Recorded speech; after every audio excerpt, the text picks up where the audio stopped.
Hello, Seahawks, and thank you for joining us for another Student Live. As always, if you have any comments or questions regarding today's segment, feel free to drop them right down below. And if you can, go ahead and take a minute to share this stream with somebody in your social network who you feel could benefit from this segment. Today, we are celebrating Women's History Month with some of the incredible female leaders from the senior management team at Broward College. So let's get to know them.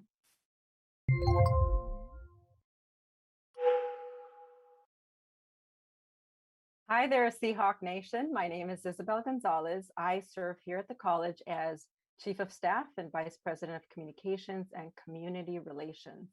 And that pretty much means that I help the president and all our wonderful fellow executive leaders at the college get things done, really sort of look out for all the business of the college and supporting you in the best way we possibly can and fulfill our mission.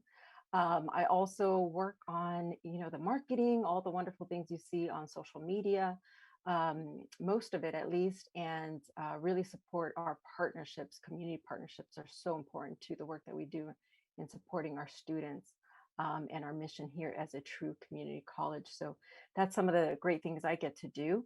I have been truly blessed to work at a college like ours. I'm new to the state, so I've been here at Broward College for just under 3 years, and I'm loving every bit of it. Good morning, Seahawk Nation. My name is Janice Stubbs, and I serve as the Vice Provost for Student Services. In that role, I support the staff through admissions and registration, recruitment, academic advising, Seahawk Outreach Services, Student Life, Student Achievement Initiatives. And in those areas, I really do support folks and students who are coming through the enrollment funnel, whether they're applying for the college, how they're retained here at the college. And I have been here for over 30 years. Actually, this is my 30th year, which is interesting. And it's been quite a journey to be at the college working in different capacities in student services.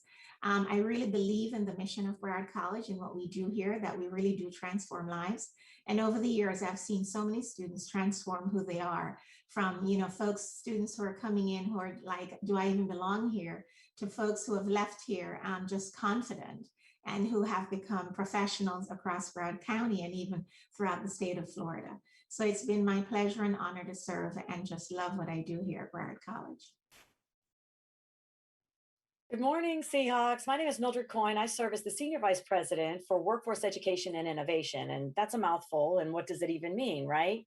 So I have the privilege of being able to support the programs, the deans and faculty on making sure that the workforce programs that we offer align our students, you, to the marketplace and make sure that you're competitive and can land those good, high-paying jobs with life-changing wages so that you can have all the hopes and dreams fulfilled for your future that you're here seeking.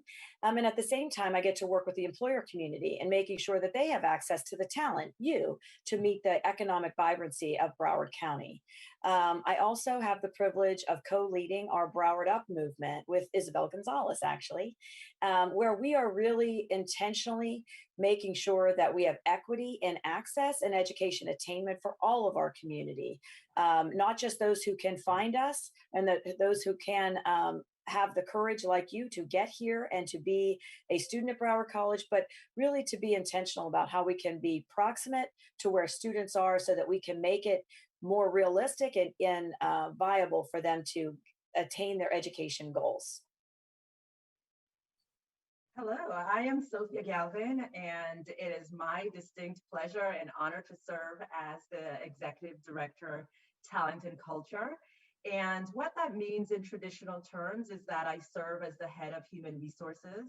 It's a reimagined role, and so I am here in addition to the typical functions of human resources, but I get to lead the culture transformation here at Broward College. And by that, I mean, it's really for us to merge who we are and who we aspire to be with an emphasis on the employee experience. We want to create an environment that is absolutely best in class.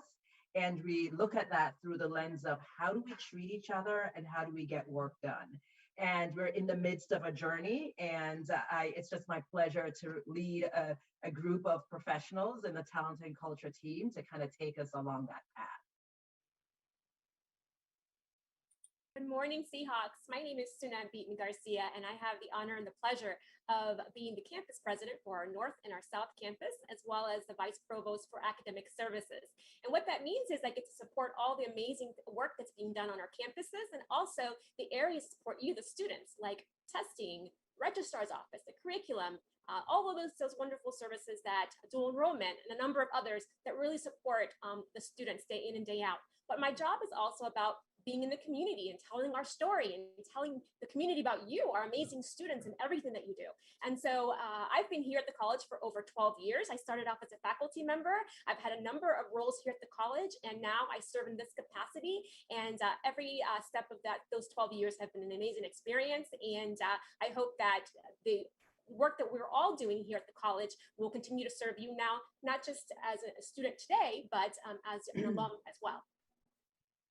We are super excited to have all 5 of you with us today to kind of share a little bit about your experiences and give some advice to our students about leading, and particularly leading as a female in higher education. But before we kick off, it's been a year since we've all been like this in the same exact size on the screen. So just curious to know, how is 2021 treating you all?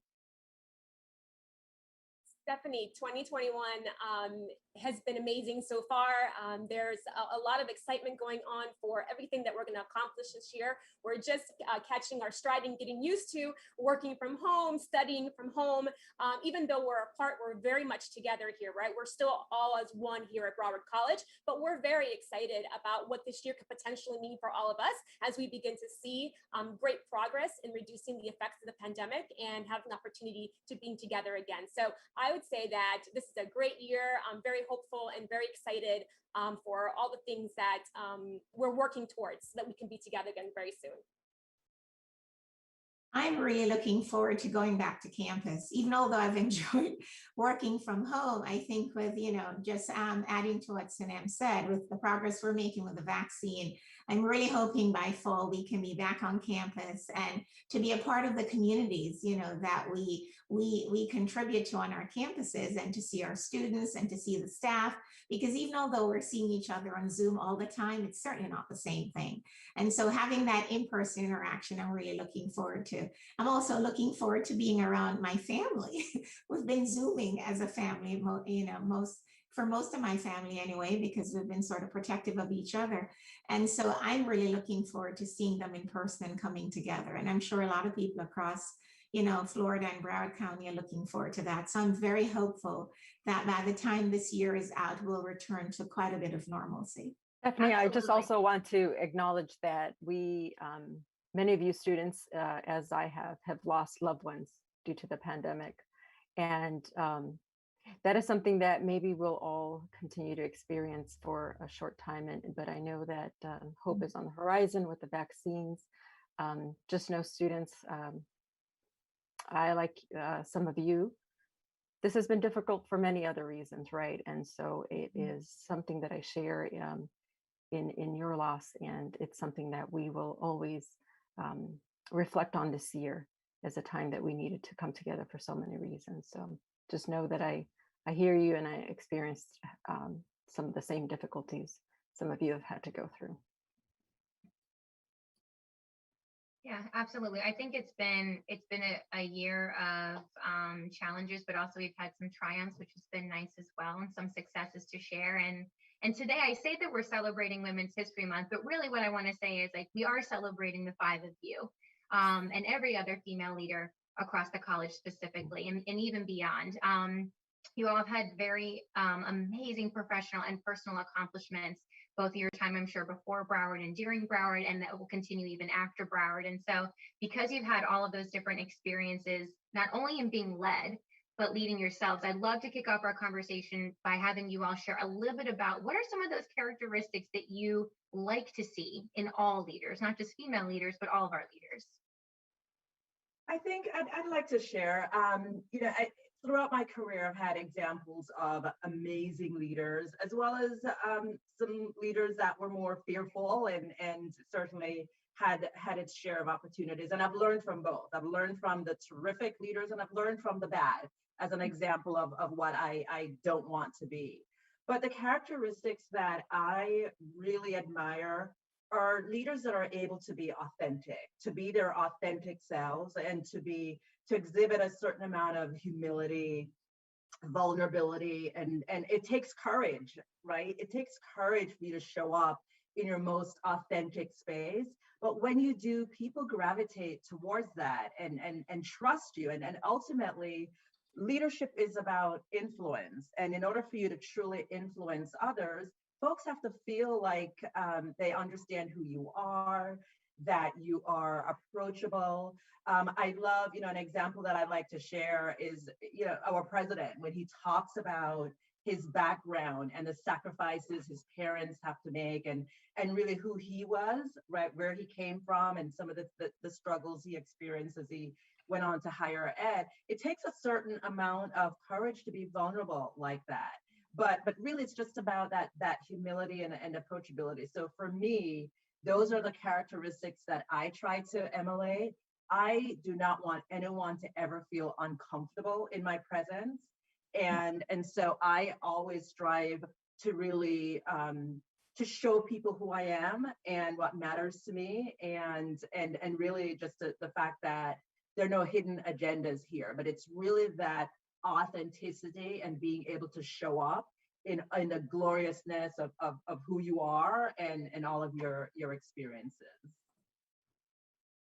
That's really great, Sophia. I'd like to add, there are two characteristics that I have learned through my career are really, really important. And they may not sound like it, but I'll try to explain what I mean. I think it's really important that leaders learn to embrace failure. Everybody wants to win. We want to do things right. We want to contribute. And those are really, really important. But some of our greatest lessons comes when things don't work out the way that we expected it to. And we may take it really hard, and we may even be discouraged from continuing. But that just means that something didn't work, but something else will. And so if we learn from what happened, and when things are disappointing, ask for feedback. Say, what could I have done better? If it's a job interview, if it's a project that you worked on, ask the team, what could we have done better? We do that often when we have issues on campus. We get together and we discuss the problem and say, hey, for next time, because there may be a next time, how can we do this better? And it's not a reflection on you as a leader. It just means that there's growth there and there's opportunity. And sometimes when something doesn't go right, there is something that comes out of that that's even better than what you imagined. And so really learn to embrace failure. It doesn't mean that you're not going to try hard. It just means that even when you give your best and it doesn't have the outcome that you wish, something better is around the corner because you're going to learn from that. And then the second thing I wanted to add, Stephanie, is to be a great listener and to give feedback. You can't give direction, you can't lead if you're not listening. And so before you give good feedback, you need to tell your team or tell the group that you're working with, this is what I heard. And so I think this is the best way to move forward. What do you think? And so I think that those two things are really important. Learn to embrace when things don't go right, and also to give good feedback, but first be a great listener. And I think for me, the other thing that I wanted to add, because I completely agree with Sophia, that courage and transparency and authenticity are so incredibly important, and the ability to be vulnerable, because that's not always easy, especially, well, I know we're talking about all leaders, but as a female leader, I think sharing your vulnerability is really sometimes kind of counterintuitive to what you've had to experience to get to where you are. So that vulnerability, though, is really important. I have to work on that all the time, because I've kind of always been like, I don't want anybody to know all those things in the past, of all those maybe fits or starts that I've had, or failures that haven't gone well, to Sunem's point. But really, what to me that also means is that you have to also be self-aware as a leader, and be able to self-reflect and to look and see what is going well. And to the point of listening, I've not been told that I'm the best listener, right? So I have to self-assess. I have to reflect on myself and say, how can I be better at that? I have to be able to listen and receive that information so that I can continue to be the best version of myself for the organization and for the team that I'm leading. And so And then I think lastly, for me, the other really important leadership characteristic is a really strong sense of humanity. It's not only about the goals that you're trying to achieve as an individual or for your organization or your unit. It's really about being a human person, because we're all in this big wide world together, supporting each other, working together. And as a leader, you can't forget that the people that you're leading, the people that you're working with alongside are human individuals. And we have to make sure that as leaders, that's a really important characteristic, that you're continually compassionate and sensitive and a human being. Absolutely. And I think all those characteristics, sometimes they can be very challenging for people moving into leadership roles, because some things are a little bit more inbred in other people, and sometimes they're learned skills and you have to work at them, right? So we're always undergoing challenges in leadership roles. So I would like to hear from like your perspectives. What were some of those challenges, but specific to being a female in a leadership role? Definitely, I like to share with some of the folks that I coach, or with my own leadership team.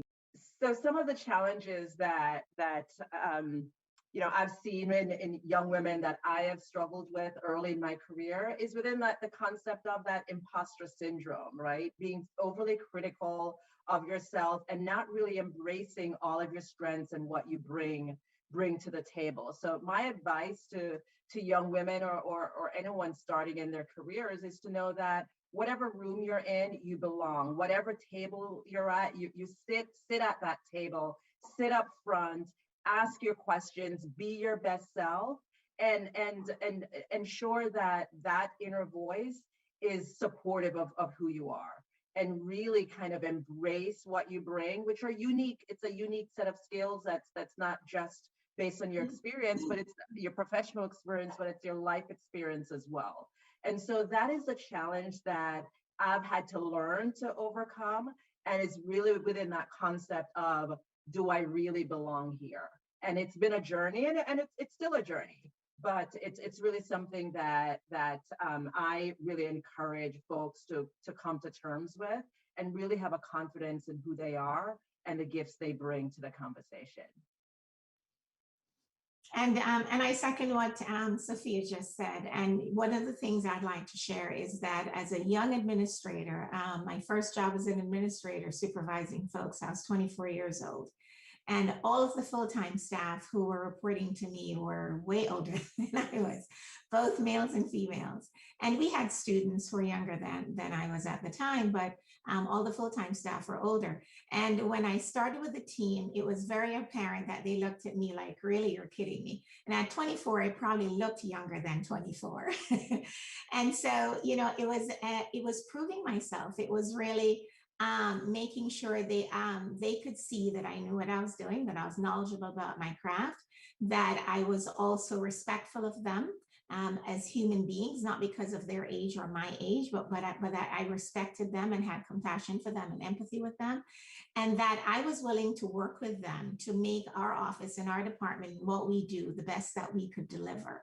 And so in no time, they turned around, but you have to go in with the intention of, this is what I want to do, regardless of what people think or are saying.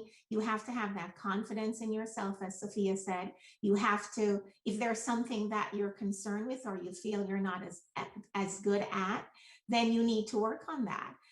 There are ways, if you know you need to do Excel well or you need to present well, then you take a class for that, work on that. But those are some of the challenges that I experienced, was that, folks really looked at me like, really, you've got to be kidding me. And people will look at you throughout your career for different things. It could be age, it could be being a female, it can be because of your race, it could be because of your background. And so you have to know how to assert yourself and to be confident in what you're doing and to not let folks define you. We all have to define who we are and define what our strengths are and really build on those strengths and leverage so that we can present ourselves in the best possible way. So some of the challenges that I've experienced, because I also have a 30-year career in the Florida college system like Janice, and all of that time I've been working as a full-time working mom that entire time in my career. And one experience that you brought to mind was when I told a senior leader that I was pregnant with child number 3 of 4, he quickly responded, "You do know how to prevent that, right?" And while I was flabbergasted, and at his comment, and how unfortunate it is that I now had to prove to him that just because I was pregnant didn't mean I was now incompetent. It did mean to me that, it is a part of a hallmark of my career. And I'm not saying that it's right, but it is a part of, now I look back and I see that it made me buck up and prove, like, I'm not going to be proven to be incompetent for any factor of whether it's how I look, my age, my background, my credentials, or whether I'm a working mom or pregnant at the time. And so, one of the things it really did for me was it made me just stand on proving people wrong. And I wasn't gonna be held to any of those biases based on my own life choices and where I was in my career. And so, I would just have to encourage everyone to stay true to yourself in all things. And I guess for me, it's always been a driver to prove people wrong. And I just wasn't going to be pushed aside because someone else's ignorance about my capabilities were going to drive my success. But I mean, it's easier said than done. That's something that you have to be conscious of, but it certainly has been a conscious part of my career trajectory as a leader, a woman leader in higher education. Those are all amazing examples of challenges. I'm going to add one that's outside of our current industry, which is higher education. I actually worked in information technology in the mid 90s, and most of the folks that work with me were male. Many did not look like me, did not have the same background. And so my job as a product and project manager was to get products off the ground and developed on time and on budget, primarily for law enforcement. Also a very male-generated industry at the time. And what was interesting about that role is that even though I had my own team, the developers and the other areas that needed to help me get this product developed and to market did not report to me. And so I had to learn very quickly how to have influence and be effective even when folks did not report to me. And that has been very, very central to my leadership growth, because I've encountered time and time again that I have to lead a project, I have to get a particular something off the ground, and the folks involved are not in my staff or organization, and we still need to work together and we still need to get things done. And there is a way to do that it's collaborative and that everybody's working towards the same project. And so those skills were hard to come by. I had a lot of frustration and yes, tears at times at home, but I realized that I needed to get past this and I needed to learn how to lead teams, cross-functional teams, if I was going to continue on a leadership trajectory. And to this day, those lessons learned have served me well. One thing I would just add, I think everything that was just said really reflects some of what I would have answered. There's no substitute for preparation. Please know that there's no substitute for preparation, whether you're talking about that big presentation or that interview or the chance encounter you want to have with, somebody higher up in your company that you're working with or that you will work with. Preparation is the key. And the other thing is leading with that without direct influence. As Dr. Beaton Garcia just said, that's something I've had to do most of my career. But what has helped me through that in sort of my additional advice here or reflection is that women have an intuition and women are taught not to, or somehow society really sort of says that's not of value. Women's intuition, our gut instinct really is something that we have to hone. And I have had to learn over time that instinct that we have, that gut feeling about something being right or wrong, is powerful and it's useful in the workplace, in our professional settings, just as it's useful in our lives. And write this down, quote me on it, talk to me about it afterward if you want to. It is so important for us as women to understand that and lean into that superpower, if you will. So I absolutely think that those are challenges that absolutely female leaders go through. And maybe sometimes, like I said, no matter how you identify, those are challenges that a lot of people can relate to, but it's probably not very well known. Higher education administration is still predominantly a male-led industry. And so knowing that women hold very few administrative positions in higher ed, I think it's incredible to be talking with the five of you here today, because that is not the case for you. So I'm curious to know, what do you feel has kind of contributed to that success and being able to successfully be in a leadership role for such a large institution? So I think for me, I have a unique experience here. I was hired into a senior leadership role here at Broward College and within higher education, and so rather than growing into it. But for me, it's we have to remember that our career path doesn't have to be linear, right? It can be a jungle gym, and it's really embracing the journey and understanding that growth doesn't mean kind of getting a promotion. Growth is really understanding, just gaining new experiences to kind of round out your depth and dimension. And so that's really been kind of my advice to young women, and that is just embrace the journey. Certainly confidence grows as you grow within your careers, and to really kind of take the time to know the business. And within the talent and culture team, we're in the midst of deploying our talent business partners, and the advice to them, and they happen to be all women, is to really take the time to know your portfolio of business. And when you take the time to really understand the business, the rest will follow, and your confidence grow. And to understand that you, by no means are you expected to be perfect. By no means are you expected to know everything, right? Acknowledge that and just continue with the growth. But really, I think Isabel mentioned that nothing beats preparation, right? And definitely challenge yourself to gain the skills, acknowledge where you have the opportunity, and understand that you don't have to have all of the boxes checked. It's I think as women, sometimes we think that perfection, we have to have it all 100%, but you don't, right? As long as you have that core and you know what your sweet spot is, what is your strength, what do you bring to the table? For me, it happens to be a depth in culture transformation and building and preserving culture, as well as kind of the other traditional human resources functions. But it's really just about embracing that journey and understanding that to a certain extent, it's a jungle gym. It's an adventure as you gain these new skills. Just add, Stephanie, that students, you should think about what your personal brand is. What is your passion? What would you want to be known for? So that as many of you will be like me, and many of us, where we have gone and worked in various industries, right? But certainly one skill set or one interest really has been the thread throughout. And for me, it's been really external relations, community relations. I've also done some marketing communications and other roles.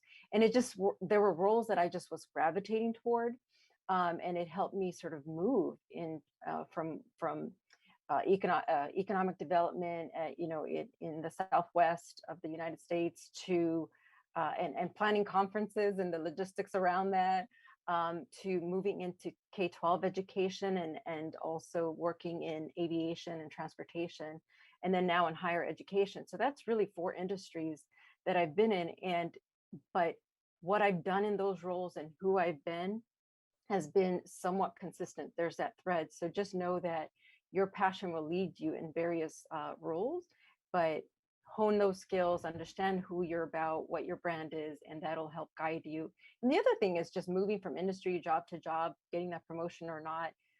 What helps, having a leadership role in an institution like Broward College could also be just who you are, not burning bridges, being authentic, as Edie Galvin just said at the beginning of this talk.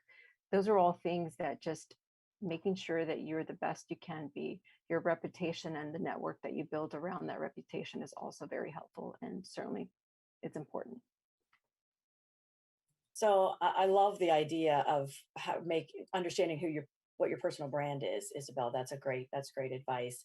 I'd like to say that as a senior leader at Broward College, that this is exactly where I saw myself 10 years ago. But to be truthful and completely honest, when I started my career journey, which I didn't even realize I was on a career journey, I thought I was, I was getting a job because I needed to help support my family. And I knew I had gotten a bachelor's degree, so I knew I needed to go to work and continue to wanted to grow. But honestly, I felt like I tripped into many opportunities that I had in my early stages of my career path. But I did that because every time I was in a role, you land in a sweet spot in that role. You have an early stage where you're learning and you're really digesting and absorbing all that you can about that new role, understanding the organization. And then you get into a sweet spot about that where you're really hitting your stride, you're able to affect some positive change and you feel really good about it. And then you get into a mastery stage. And then that mastery stage, you have to start looking at like, okay, what's next for me? Where do I want to go next? Even though you may not be able to answer the question if someone poses it to you, well, where do you see yourself in 5 years? Honestly, I always shrugged. I never really knew. Did I want to be a dean of students? I don't know. Did I want to be a president? I didn't know. It wasn't a question that I could just authentically answer. But when I would get into that mastery stage, I knew myself well enough to know that I had to be prepared to get uncomfortable and to try to find something new, to experience and learn about the organization and grow in. So I've had a really diverse experience across higher ed. While I've not been in different industries, I have worked in student support services. I have been in academic advising. I have been working with academic deans. I've worked with the humanities faculty, writing curriculum. I've worked with dual enrollment. I've had a really vast and diverse experiences that have helped me build an inventory of competence that I've then been able to pull on what am I passionate about then of those things that I've experienced, of those things that I made myself get uncomfortable and learn new and push myself to experience. What have I found that is the most connected that I feel? And then really focus and strive and work on those issues and become the best and most competent that you can and be in those areas. So I'd love to say that it's, I'm always so envious of people that always knew exactly what it was they wanted to be. I think that's why I care so much about career exploration and development, because I was never that person that knew exactly what I always wanted to be. I've always been so envious of people that knew their vocation from birth practically. And so I really encourage you to experience and explore and really make yourself be prepared to be uncomfortable, because that's where you're going to grow the most, and to have probably find your own passion and where you find your most connection to your own career leadership. And so my very first job was at Miami-Dade College as a part-time employee in the registrar's office. I had just gotten here from Jamaica, started at Miami-Dade as a student, and I got a job in that office, and it was my very first job ever. And I fell in love with systems and the processes and everything that was associated with all of that. And, the folks whom I reported to, I think, saw something in me and encouraged me to continue on this path. And at some point I was full-time there. And then I completed my degrees and said, okay, wait a minute. I think I want to do something else, and it's not open here. And so I looked to Broward, and I remember everyone saying, you're leaving Miami-Dade? Are you kidding me? Where are you going? How could you do that? And, aren't you afraid to go to somewhere you don't know anyone there? And I thought, oh, that's not going to stop me. That's when I was really bold and brave. I'm still bold and brave. And I came to Broward, and, I really did not necessarily have this idea. I started here as the admissions and registration coordinator at South Campus. South will always have my heart, regardless of what I do at Broward. And I loved what I did. And I didn't necessarily have this idea that I was going to be a dean or a vice provost or anything like that. I just had a passion for the work. I was good at it. I worked really hard. I made sure I was knowledgeable and understood what it took for us to move forward. I had my children here, and at one point someone looked at me and the dean's position was going to be open. Actually, I took a chance on working with a grant and found it very enlightening and just amazing. And then someone looked at me and said, the dean of students position is going to open and you're really the best person. Why aren't you applying for it? And I'm thinking, really, if I really want to be a dean? And I thought about it and did that. And And as a dean of students, I absolutely loved it and had no interest in doing anything else. I just thought it was the perfect marriage of having a connection with our students, seeing them almost every day, a connection with how we shape policy and procedure at the college, as well as just, moving the institution forward. And so the idea that I'm now the vice provost is just something that still boggles my mind as to, how I'm doing this and why I'm doing this. And there are days that I think, oh, I so miss working with the students because I don't see students the way I used to in this role. But I know what I'm doing contributes to the processes that our students experience. And so that's still encouraging to me, but I do miss the students. But what I would say to folks who are watching this is that, whatever you do, regardless of what you think your trajectory is going to be, or if you're not sure, is my grandmother used to say to me, you're the broom sweeper, be the best broom sweeper there ever was and ever is. And so I have always taken that to heart. And I still say that to my children. So wherever you are in life, you be the best that you are, because you never know what opportunity is around the corner. And people see your work ethic and your integrity and the passion that you bring to what you do. And people will tap you on the shoulder and say, hey, I think you'll be good at this because of what we see that you're doing. And so I agree that you should try to have a path if you can, or even to think through and to be intentional about where you'd like to go, because I think that's important. And as Isabel said, preparation really is the best thing that you can do for yourself, because when preparation and opportunity meet, then, magic happens. And so I do think, though, that you should always be the best that you can be at whatever you're doing. And I think that's what really propels you into some of the higher positions that may exist in whatever industry that you seek to pursue. Janice, I'm so glad you were bold and brave, because that brought you to us. So we're really, really excited that you did that. And that's, an interesting segue to what I wanted to bring up, is that sometimes doors get open to you and you're not quite sure where it's going to lead you. And if you are courageous and you walk through it, amazing things will happen. Certainly be prepared for that. And I think for me, being naturally curious, having a lot of curiosity has served me well, in the sense that I'm just not interested in only what I'm doing, but what comes before me and after me and all around me, and where do I fit in the greater picture. And a great example of that is at one time I was leading our academic success centers in our libraries, but I was very, very much interested in what was happening in other areas of academics, like program viability.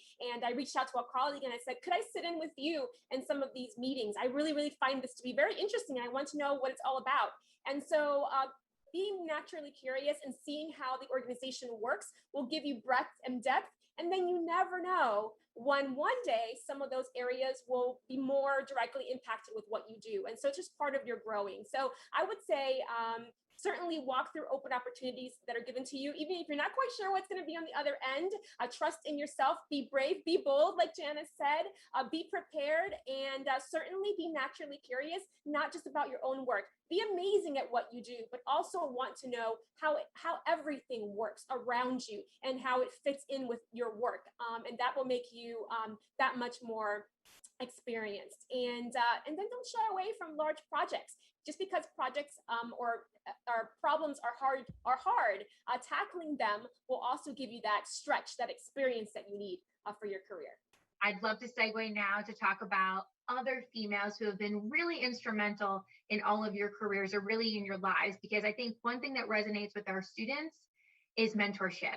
And they know to look up to others in terms of whether it's, like I said, their personal lives or whether their careers. So I'm curious to know, who have been those people who have been very instrumental in yours?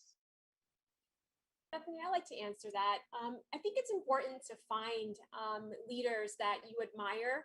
And sometimes that might be challenging depending on the industry or the things that you're looking for. It's been important for me to form friendships with women of all ages, backgrounds, because that rich diversity in friendships has given me the ability to see certain traits that I really admire, and I'd like to acquire those traits or get better or hone them in a way that suits me.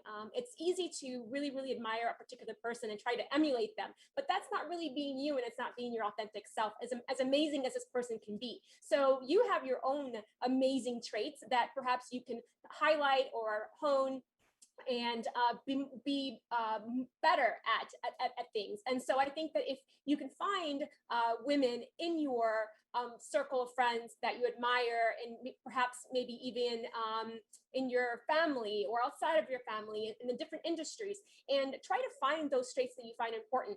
And if you can't find them, and here's where I really want to highlight, ask for an introduction. There have been people that I said, wow, that is really amazing, so and so. I just don't feel comfortable coming up to them. Find somebody who does know them and say, would you introduce me? And then don't be weird about it. Just say, look, I really, really admire what you did in this situation. Would you have an opportunity to have coffee or have a Zoom conversation? I'd love to know more about your career. And then form those authentic relationships. Most of the time, mentors come across organically, and they come from relationships, and especially the ones that last for a very long time. And so look out for those amazing folks that may be in your circle, and then be ready to be that someone for someone else. So throughout my life, I've had many people whom I have admired and have emulated in different ways.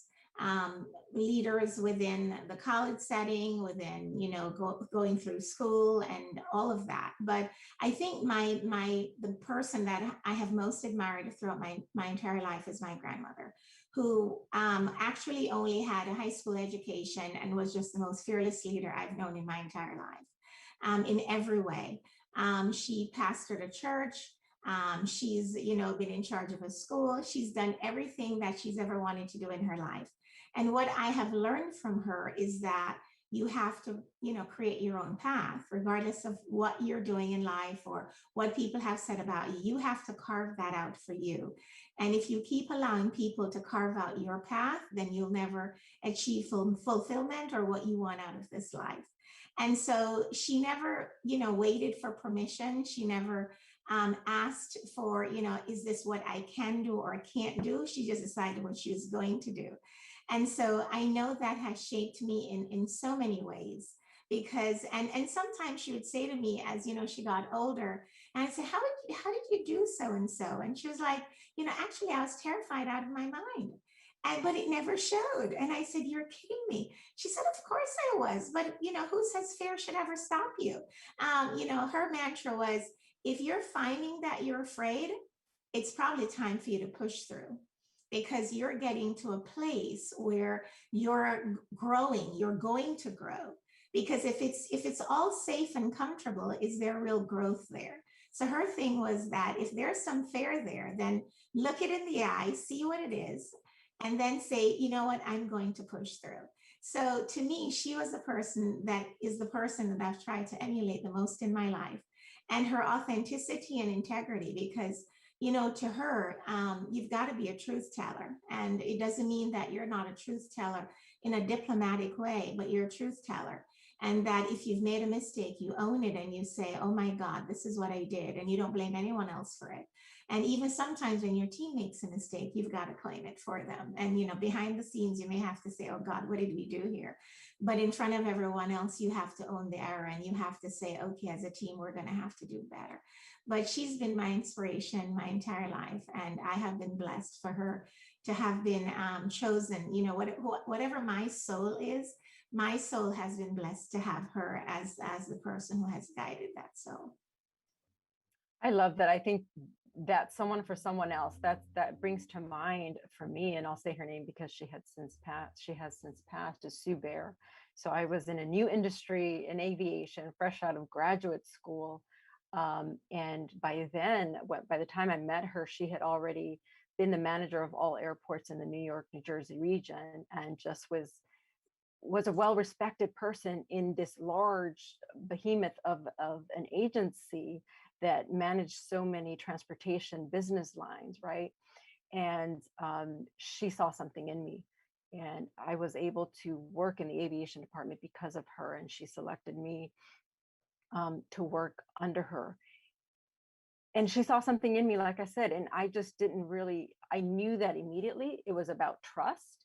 What I didn't know was that, as respected as she was, and as a foot in the door that I had with the departments and the people and the projects that I worked on, after that, I had to sink or swim. It was up to me to prove myself, right? So what she did was she didn't go over every word of a message or an email. She didn't um, sit down and prepare with me for every meeting. She let me, and learned very quickly that the work that I put out has to speak for itself. Just because somebody helps get you in the door or mentors you doesn't mean that you're going to be able to hide behind them. So back to preparation, back to what Dr. Bean Garcia just said, be that somebody for someone else, because it made a big difference for me. And just also seeing her leadership style was also very important. I take that into the way I lead. Is I don't want to micromanage. I don't like to micromanage. People should be able to, their work product has to stand for themselves. So thinking about that balance was very interesting to watch her work, and I take that into account when I have to reflect on how I am as a leader, how informally or formally I mentor others, and how much I allow people to just kind of learn on their own by their own mistakes. And lastly, you know, another thing that was mentioned was very important for me too. There were certain things that she did that I didn't particularly like, but I learned from observing her and knowing who I was and what was authentic to me, and saying, hey, that's something I don't want to do. But at least I learned from her style, right? So I took the good and the bad of that person who believed in me and opened the door for me. So I think that's a really important thing to take into account, is be that mentor for somebody else. Your own work has to stand up for itself. Don't hide behind somebody else. To always check your work and really think about putting your best foot forward always, and really think about when somebody trusts you to open the door for you or mentor you, that is trust that they're placing in you. Take that seriously. I was just going to say, they both touched on something that really resonates with me. And I remember early in my career where, folks would say, you need to get a mentor, you should have a mentor. And I remember thinking, how do you do that? I mean, how do you get a mentor? And, I wasn't, comfortable or confident enough to ask for an introduction or reach out. But what I was comfortable in doing, and kind of what Isabel suggested, is letting your work speak for itself, right? So really bloom where you're planted, and others kind of see the potential in you. And because the best mentoring relationships are the ones that happen organically, as Sunam said. And so when I think about the relationships that evolved over the years, that evolved into that mentoring, it was really because folks saw, oh, you know what, there's something in her. I see she shows up and she really tries to be her best self in every scenario. And that's where the, kind of the relationships kind of evolved. And kind of the best one that I've had is really my previous manager before I moved into to Broward College, where she was all three things. She was a mentor, she was a coach, and she was a sponsor. And, sponsorship is something that we don't really talk a lot about, but, she's the one behind closed doors in these senior leadership conversations that would advocate for me to say, you know what, Sophia would be great for that project over there, or Sophia will be great for that over there. And why?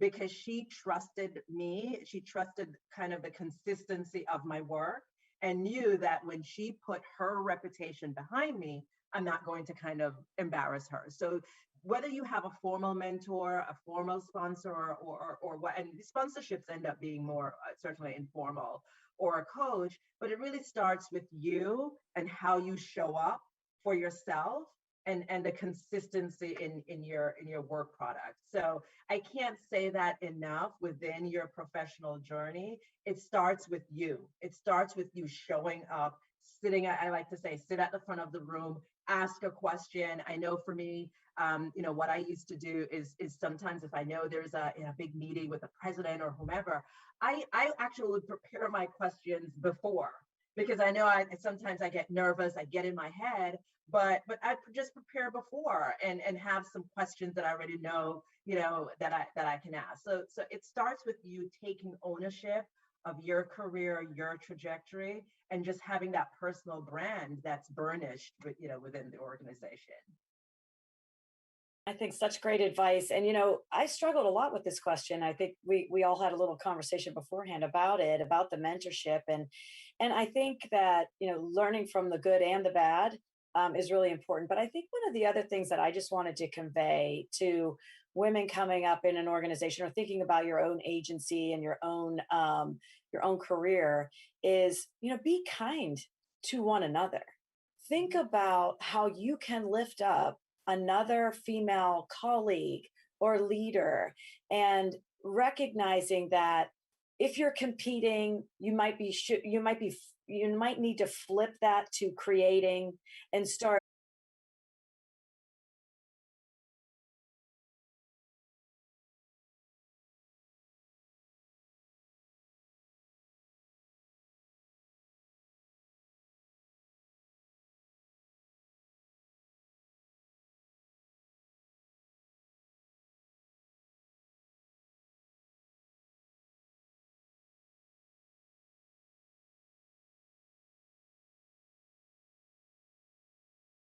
your own agency and your own career is, be kind to one another.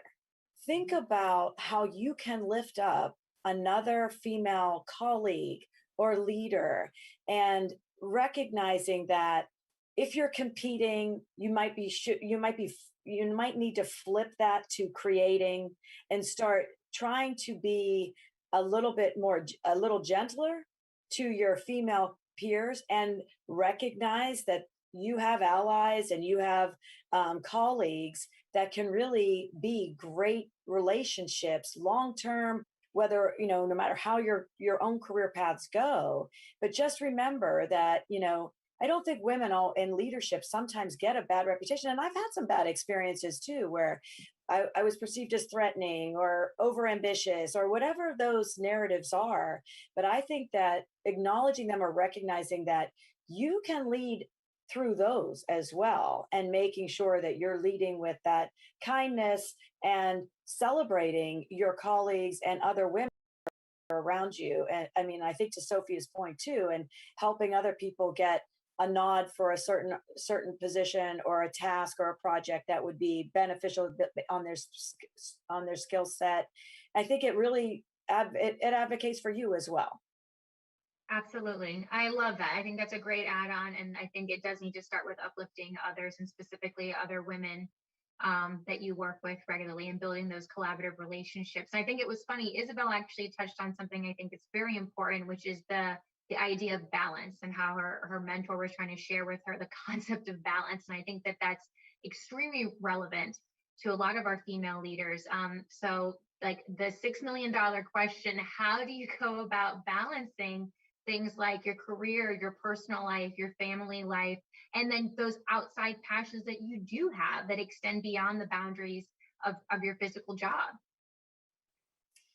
Well, I'll start with that one. And I think, honestly, I don't think I've really thought deliberately about how to balance being a full-time career person with a family and all of the responsibilities. I mean, there's been a point in time when I was caring for my mother. I came to my postgraduate degrees much later. And so those were all journeys that I was taking on with a young family. And my husband was getting a master's degree. Then I got a master's degree. Then I got a doctorate. And it was a balancing act. But one of the things that I think that I like to share now that I've learned in looking back is that I really strive to try to keep my family from having any ill effects of the things that I chose to do, of the next career move that I wanted to make, or the next degree that I wanted to pursue. I wanted to minimize the impact on them. So I didn't share with them sometimes when it was really stressful or I had a lot going on and I just needed to try to balance it. And sometimes I think I added way more to my own stress and my own workload, because I was trying to maintain status quo for them when it really wasn't status quo for them. And by the way, they were very supportive, encouraging, and would have really been much more helpful had they known that, okay, we can't do these things this weekend because I have to write a 25-page paper or whatever it was. I tried to buffer them from that. And I say, that's a big mistake. bring your family into all of it. They care about you. They love you. They are proud of you. They want your successes too. Don't feel like you're going at this alone. So that's, it's not necessarily how to, it's maybe what not to do, but that was my one piece of advice that I'd share. Yeah, I would just add one very important thing is thinking about your passions. What are you drawn to? And kind of listening to that. Again, back to intuition. There's something that speaks to you that will make you happy if you explore an interest or a passion. Before I share an example, I want to also say that if you don't have a family, right? If you don't have children or having children or family is later down the line for you, think about your immediate family, your extended family, friends, nurture those relationships. Many of us spend many years in a romantic relationship and then neglect other relationships, or, vice versa. Really think about what kind of personal life you want to have, whether you already have a family and what kind of family you want to lead, and prioritize that somehow as you pursue your professional career. And if you don't have an immediate family, think about which friends and family and other relationships you want to hone and nurture those. That takes work. It takes that additional phone call or email when you feel so busy and tired, but those efforts pay off. Don't neglect those relationships. So the second thing, or back to your personal passion, one thing I started to learn when I moved to Florida, as I mentioned earlier, was that I really liked hiking and climbing mountains, and just started getting into that. And I started going to indoor gyms in Broward. And pretty soon I had planned my first ever real hike. It's a vertical hike. It was going to be a big challenge, and I finally planned it. So taking that step in planning something that you want to do and not postponing it is really important. There's no time like the present. Life is so precious and short. Do it, right? And so I finally did it, but coincidentally, it was in the middle of the pandemic and I didn't know it, right? And for work, to serve this college, I was working nonstop. I wasn't prepared at all, physically or mentally. Physically, because the gyms were closed, everything was closed, travel was in question. And mentally, because I was focused on the work that I do. I chose this career and I really love it. And I was working nonstop. So all things pointed to not taking that trip, not climbing my mountain, whether metaphorically or literally. But something within me said, I have to do this for myself. I need this for myself. And I climbed. So it was the hardest thing I'd ever had to do physically and mentally. But I climbed Devil's Tower last May, and I didn't even post about it because it just didn't seem right. But I had my personal win. I had my personal challenge, and I cried and I laughed on that trip, and it was the best thing I could ever do. And maybe someday, very soon, I'll climb that second mountain. But my point to you all is to climb your mountains, whatever they might be. Don't wait until something else has happened. You always want to postpone the big things. The big things should happen every day, right? Every day is a gift. So climb your mountains. That's all I have to say on that. And you'll find that balancing that passion with pursuing career and education, you can do both. So if I could just add quickly, really combining Mildred and Isabel's points around kind of balancing it all, whether it's heading back to school, or your career, your passions, whatever. One of the things that I jokingly share is I have a very strong partner in my husband, right? We both equally share all of the children and all of the household duties. But the one thing that we don't share is the guilt. And if I, when I'm pursuing, if I want to do something for myself or whatever it might be, or I feel like I have to prioritize in a way that the kids, unfortunately have to, be on the bottom of it for this moment, my husband is fine with it. He says, look, the kids have two working parents and that's their reality and they'll be fine. And he has zero guilt. But for me, I kind of walk with that guilt. I cannot release it. And I think as women, as working mothers, that, that's a burden we carry. And I think it does us such a disservice. And it just adds to the layer of stress, emotional stress or baggage that's really unwarranted. And that's something that I struggle with. And it's a journey for me. But I think as I talk to some of my colleagues and peers, it's just something that guilt factor is something that I've noticed that, our partners might not struggle with, my husband being an example of that. And if we could just learn to release that, we'd be so much more powerful. And in listening to Sophia, what it brings back memories for me is I remember having my second child and, sitting on the sofa, and Oprah Winfrey had just changed her whole approach to television. And I don't remember what it exactly was called. I don't think it was Live Your Best Life TV, but she was coming at us from a more spiritual perspective is what I remember. I have to go back and see exactly what it was called. But it was no longer she interviewing, folks for, the sensationalism or anything like that. It was more about empowering us and being intentional about who we are and that sort of thing.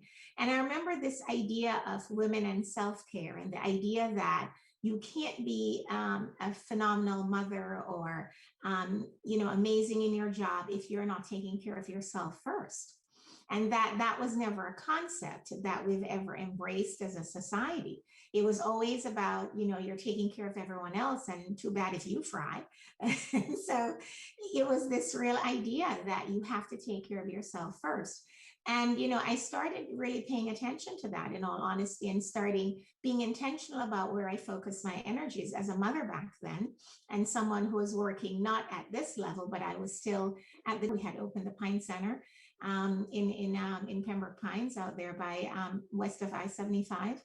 And I was still had people reporting to me, and I was still running an area where I had to be very much involved doing the work that the folks were doing, because we had a very small staff. And even although we didn't have necessarily a ton of classes, based on our location, students came to that location for service, even although they were going to all the different campuses for the campus experience. So we would be flooded with students for service. So we were always busy. But I started recognizing the importance of self-care, and what does that mean? And how do I put myself first so that I can be the best mother that I can be?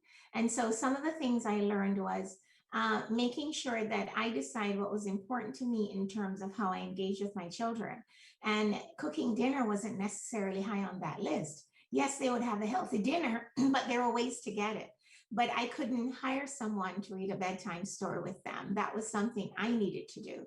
And so it's really looking at your family, where you are, and deciding what's important to you, and what you can hire out, you hire it out, or get, or bring it in some other ways. But time spent, I think, is probably something that's the most valuable, and something that can never be replaced. Because looking back, now that my children are adults, it seems as if it's gone so quickly, even although back then when you were struggling and taking them to dance and running from work and getting their homework done, and is everyone in the bath, and did they even bathe, or did they just jump in the shower and jump back out? And, those kinds of things, and how tough that was. Those are also, really fun times. And looking back now, they seem like, oh my God, did that just happen the other day? I mean, it feels like the other day, but it's been years ago. So I say all this to say that I think we have to be intentional about taking care of ourselves and what that means to us, and that we have to define that. And for me now, during the pandemic, what I have learned to do is every Saturday morning, I'm actually on Hollywood Beach walking, because I need the ocean, I need outside. And I try to get there like 7 before everyone gets there, because believe it or not, if you get there by 9, it's actually packed. And just doing those things, and getting out into nature, walking, even if it's just walking around my neighborhood. Because while I may not go to a gym and I can exercise in front of my TV, there's nothing like being in nature. So my takeaway to you is just making sure you know what that is. And it doesn't mean that it's 2 hours a day, but I think every 10 to 15 minutes, or whatever the time is, matters, because you're investing in you, and investing in you are the best person that you can share with your family and your community and your friends. I guess I'll just close it out by saying that, I have found, and I'm still working with this balance, conundrum, is that we can certainly do it all, we just can't do it all at the same time. And for me, I've just realized that I have to work in concert with my husband, who's also an executive as his institution. And we just kind of balance our calendars, and we realize the cadence of our projects and responsibilities. And there may be a week where he'll need to be more invested at home, and there are other weeks where I can give more attention at home. And so not the same thing should always suffer. There needs to be a give and take between family, personal life, and yourself, as Janice was saying. Certainly not leaving yourself out of the balance, which is really important, and just finding time for yourself. But for me, I just feel that planning has to be part of it. And certainly that, there are some weeks where you're just going to dedicate more time to one thing, but then just be mindful that you are a complete person with many different facets, and there are others that need you. And whenever possible, combine things together. So if I know that a particular evening or a weekend, we are going to serve together as a college community on a volunteer project, why not bring your child or your husband if appropriate, right? That way we can all participate in things that are meaningful to all of us, and you're combining both your passion, your work, and your family life. Yeah, I think what's funny is, Sunam, true to what you're saying, is sometimes there's like gross overlap, or there can be in those things, because it's okay for us to have like multiple things that we really love, whether that's, like I said, our career, or whether that's like our family, and how can those things sometimes intersect. I think that that's an awesome recommendation, especially, like I said, for people or for students specifically who are looking for that female leadership role.